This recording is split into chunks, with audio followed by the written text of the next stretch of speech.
Posmakuj garbani mozzarella, tak świeża, tak soczysta. Garbani, marka numer 1 we Włoszech.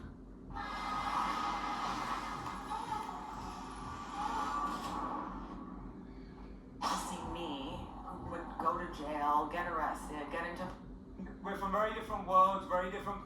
You know, no 2 days are alike, and some days it feels like everything's going on. Like, I remember I would have this game that I would play with myself where, like, if I went, because I go to school, I take the subway, and if, like, I was getting down to the subway and the door would stop right in front of me, then I knew it was going to be a good day, you know? And it really, like, it did set kind of a precedent for the rest of the day, but...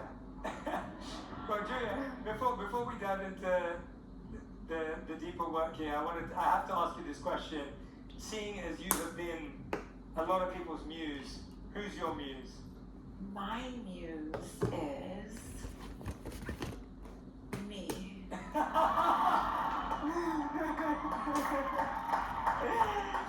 No, but like in all seriousness, it changes, you know.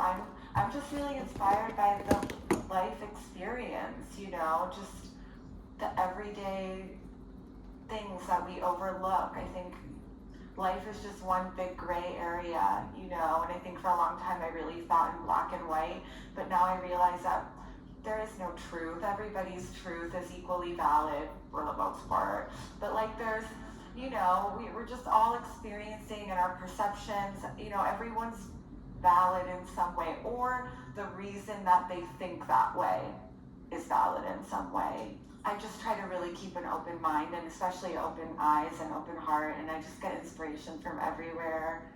I really love people. I'm definitely like a avid people watcher. People watching in New York sounds fun. It's amazing. Tell me about your latest venture. I mean, even just like going out to the grocery store or like going to a party, like sometimes I'll just like sit back and watch. I mean, it's kind of hard because I get a lot of people talking to me all the time, but I prefer to just kind of be like a fly on the wall. I can definitely be the life of the party too, but sometimes I just want to like watch all the little micro things happening all around. It's just like fascinating to me. You've lived an extremely fascinating life, as I was saying when I was listening to your audiobook. I want to dive into that. And I want to start, as I often do on purpose, talking about childhood. Because I learned very early on when I was researching and studying just how those years are so formative when we look at the psychology of what we pursue, what we chase, what we fear, what we worry about. And it's something we all go through. We all have a reference point to that time in our life. I wanted to ask you, what's a childhood experience that you feel left a defining mark on your life, especially when it comes to your relationship with your parents? You know, there were many experiences, but I think the overall thread throughout all of them was really feeling like unimportant. And I still carry that with me very much today, of feeling like I'm not like worth it, you know, and that is so hard because I could get so much validation and so much affirmation and, you know, but I still have that little voice in the back of my head that's like, you're nothing, you're not important, you're not worth it. So I just want to say, like, yes, you know, being in the public eye and it looks like fun and whatever, but it's like, no, we're still just people. And, you know, I still definitely have days where like I don't want to get out of bed and I feel like just not worth it. Like life's not worth it and I'm not worth it. And if it weren't for my child, I probably wouldn't get out of bed like most days, actually. So I still definitely carry a lot of that trauma, I guess, if you want to call it. I definitely carry that with me today. And people are like, go to therapy, like do something about it. But it's like, I'm not worth it. You know, it's that like same cycle. It's a cycle, you know, but it's not all the time. But I definitely, you know, like even when something good happens to me, I'm like, yeah, but I don't deserve it, you know? Yeah, that's what's fascinating about that thought cycle, is that when something negative happens, it affirms your belief that you're not worth it. And then when something good happens, it's almost a feeling of, well, I don't deserve it, I'm still not good enough for it. It's a fluke. It's a fluke. Yeah, Yeah. I'm lucky. I always say that. I just got lucky, guys, you know, but then I know that if I really were to like, you know, look at all the hard work and sacrifice, that I do deserve it, you know, and my logical mind can identify that, but my emotional mind is still very much like, no. Yeah, those two minds. I mean, how many of you can relate to that? Right? Everyone can relate, right? It's something that cycle of when something good happens to us as humans, we're so good at being like, yeah, I got lucky this time. Oh, when is it gonna go? Right? Yeah, when is it gonna get taken away from me? When are they gonna realize I'm a fraud? When are, you know, like, it's crazy. Yeah, when are people gonna find out I'm an imposter? When are people gonna find out that I don't belong to this thing? Yeah, it's such a thing. What was it in your childhood that you think did that? Like, what do you think of when you think of that? Where is that?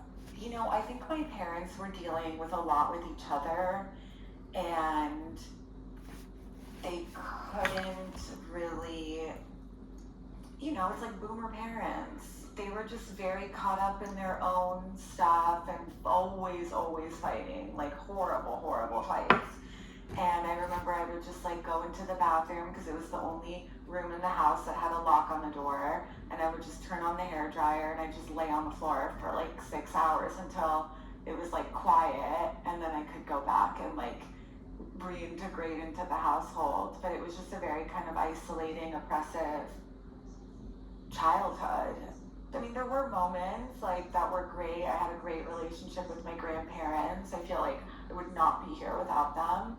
My grandma encouraged me as an artist. Like, she saw that I had a talent, so we would always be, you know, making art together, going to museums, going to galleries, going to plays, ballets, you know, all the things I didn't do with my parents. And then my grandpa on my mom's side, he just made me feel really loved, and kind of that was more of an emotional bond. So if I didn't have that, I don't think I would be alive today. It's so fascinating as I'm listening to you. I can relate to that. So I grew up in a home where me and my sister would wake up to my parents going. And it's crazy how much parents fighting affects kids. Sorry, not to. It's crazy. It was. I grew up in an emotionally, physically abusive household, and often when people meet me, they just think I had the most perfect childhood, and it's why I do what I do today. And I often explain it's the opposite. Mm-hmm. I spent my whole childhood mediating my parents' marriage. And so the work I do today comes from having years, meaning since I was like 7 years old, of listening to challenges, carrying pain, listening to emotions, and thankfully it made me stronger. And through the work I've done, it didn't create a lack of, it allowed me to create self-dependence. Yeah. And that took a lot of work, it didn't just happen. But it's so fascinating when I see how did that affect someone else I love, whether it's another family member. And to your point, one thing that stood out, which I recommend to anyone who's a parent in this room or wants to be a parent, is what you just said about the relationship you had with a grandparent. My mum's love was like a shield. And my mum's love was like this shield where like she just gave me so much love that I would never have to question whether I was worthy of love or lovable, because that's how powerful a mum's love is. Yeah. And when I think about, as we're sitting here and finding these similarities and commonalities in our life, I wanted to ask you, your life in your teens took a very different turn. And as I heard, at 17, you decided to become a sex worker, or became one. Czy na wakacjach zapłacimy w Biedronkach inaczej niż w domu? No niestety, od razu się czuję różnica. Jakie ceny płacić dla turystów? Ja mam luz, ja mam Dolina. Sprawdziliśmy wakacyjny kurort. Kupiliśmy 15 przykładowych produktów w 10 litrach i 10 Biedronkach. Ceny tych produktów w Biedronkach w kurortach były wyższe niż w innych badanych miastach. I to nawet o ponad 18 zł, a w każdym litru. Ceny tych produktów były takie same i niższe niż w Biedronce. Szczegóły na lidl.pl/koszyk. Zatrzymaj się na chwilę. Oddychaj głęboko. Poczuj moc żywiołu z Ayurveda Skin Yoga. Dnią jedwabistych olejków w piance, które otulają skórę i zmysły. Ogień, który budzi energię. Ziemię, która koi. Wodę, która przynosi lekkość. Zainspirowany żywiołami. Stworzony do domowych rytuałów. Naturalna równowaga. Zmysłowy zapach. Odżywiona i gładka skóra. Szukaj w drogeriach właśnie. And I want to understand just what that journey looks like, because for you to go from feeling not enough to feeling unloved to feeling not worthy, talk to me about how that connects to that decision and how you walk that path. Well, I think from a really young age, I just really learned to compartmentalize. So I could take something I didn't like, put it in a little box, and put it in a shelf all the way in the back of my brain. And I could really disassociate and detach and just be on autopilot. And I think that's why it was so easy for me to enter an industry like that, because I could just shut down like that. It was my superpower, actually. And I actually found the whole experience really empowering, especially becoming a dominatrix, where I could really channel a lot of aggression and a lot of anger that I had toward men or toward me or toward anything that was going on. I could really kind of find an outlet for it. And I actually, for the first time in my life, I actually kind of gained some self-worth, weirdly. I always say, obviously, there's different pockets of the sex industry. I found one that worked for my specific issues, and it was very therapeutic. And when people ask me, like, when did you get into acting? I always tell them, well, first of all, I've been acting my whole life, acting like you're okay when you're not, acting like the class clown to, like, make people laugh because you feel like such a piece of shit. And then in the dominatrix engine, where I play a nurse, a teacher, a mom, a nun, 6 times a day, different characters, I just became really good at, like, improv and doing that. So, back to what you were saying, how you have this kind of tough childhood, but you were able to then use all those skills that you inadvertently learned to now do this and help so many people. It's like you have to sometimes take those, like, bad things that happen to you in life and find your purpose in it in a weird way, because it's the only way that it'll make you feel better for the things that happen, or it'll, like, make it not as bad, or something that you can actually be grateful for. There are times today where I'm like, I'm grateful that I went through all those things, because I have the wisdom and the experience, and I can now pass it on and give other girls hope, and I feel like that's the difference between the people that make it and the people that don't. There's some people that just can never really find a way to make it, like, their purpose or their calling, and then it just kind of never finds an outlet from their soul, and it just eats them up alive, or then they become the abuser and perpetuate that cycle. Absolutely. It's like, as I'm listening to you, I'm actually just, how do you even discover the industry? Like, how does someone... Craigslist, baby. Craigslist. No, seriously? Yeah. Really? Yeah. Oh, you're not joking? No. But, like, how did you even... So I knew about it because in the 7th grade, I had one of my many codependent besties, and I would live at her house, and it was 3 sisters and an alcoholic mom, and the older sister was a dominatrix, and the only full-length mirror was in my bestie's room. So she would get dressed, she'd buy all this stuff from, like, the sex stores and come in and put them on, and it was the black platforms and the thigh highs and the fishnets, and then that's when I was informed, oh, she's a dominatrix, and at that point, like, I figured it out or something. So I always kind of knew that it was an option, that I could always, like, just do what she did. And she looked so hot and cool, and it just seemed fun and exciting. And listen, at the time, I'd already, worked in the service industry. I had so many jobs: waitress, pastry shop, ice cream shop, shoe store, and listen, you're never going to be able to support yourself on $7.15 an hour. It's ridiculous. Like, raise the minimum wage. God damn it. And I had to move out. Something happened at home, and I literally had to move out with the clothes on my back. And, I could only really, like, stay at friends' houses for so long. I had to contribute in some way. So that's what I did. So it was a fully survival thing. Yes, definitely survival. I don't think I would have just chosen to do it. But I am glad that I did. Yeah, I feel like I really kind of learned, it was like a crash course in the male psyche. Tell us. Men are weird. There's a lot of people who Men are weird. Tell us about the male psyche. I mean, it's just like all the different fetishes and stuff. Like, They're just This is so not a many. conversation, I'm like them. And they're so weird. Like belly buttons, blue jeans, hair, like on your head, not even down there. Like men get so infatuated with the like weird random things that women possess on them. And I also found, actually, interestingly enough, that the more powerful a man was in his career, in his life, the more submissive he would be with me. Like it was almost like these scales were tipped, and in order for him to find that balance, he'd have to come to me to degrade him and tell him what a piece of shit he was, and tell him that his employees hate him and his wife hates him, and and just beat the shit out of him. And it really got me thinking, like, humans really need balance. And I learned that really, and that's what I did to learn. But I saw that, I was able to see that firsthand, and I thought that was really interesting, how he can go out there and be this tough guy, and then here he's like crawling on all fours and drinking my pee out of a dog bowl.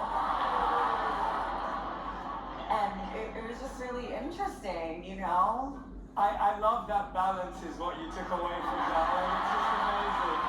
It's amazing.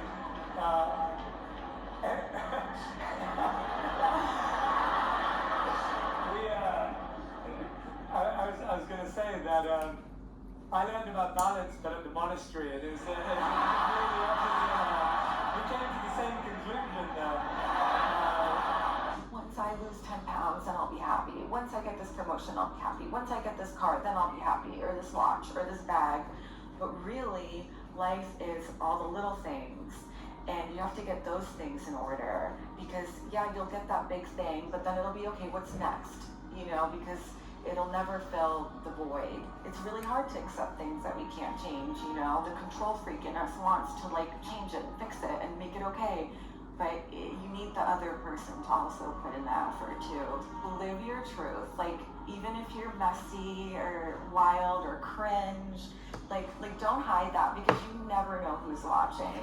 What do you think are the misconceptions about sex workers, or what did you learn by actually being in the industry that you think is relevant for people who are not connected, may not understand, may not know, whatever it may be? What would you say those are? I mean, I would just say to anyone thinking about it, obviously now today with OnlyFans, and there's so many ways to be in the sex industry without ever touching a man, which is amazing. But back in my day, that was not the case. I would just say set a firm boundary in your head going into it, and don't cross it. And the moment you cross it, just stop, because then it'll just keep happening. And I made that mistake, and it kind of does wear on you a little bit, and then it's well, nobody will ever know, but you will know, and that you will never escape. It's almost easier to let someone else know and not you. But your clients, they will take and take and take and take. So Dla tych, którzy poszukują smaków innych niż zwykłe. Insalatissime riomare, zaskakujące połączenia wyjątkowego smaku tuńczyka riomare i wyselekcjonowanych składników. Insalatissime riomare, odmień smak twojego dnia.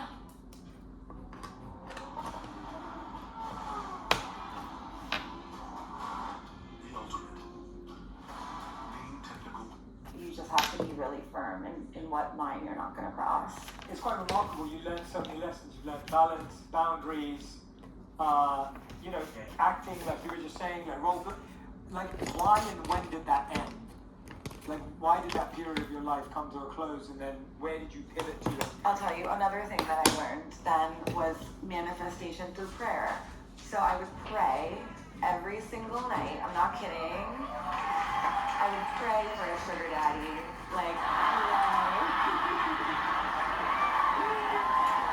Long prayers, long prayers. A lot of bargaining and begging God to please send me a sugar daddy, and he did. He did. The best one ever, also. I got really, really lucky. We're still friends. I love him to death. And that's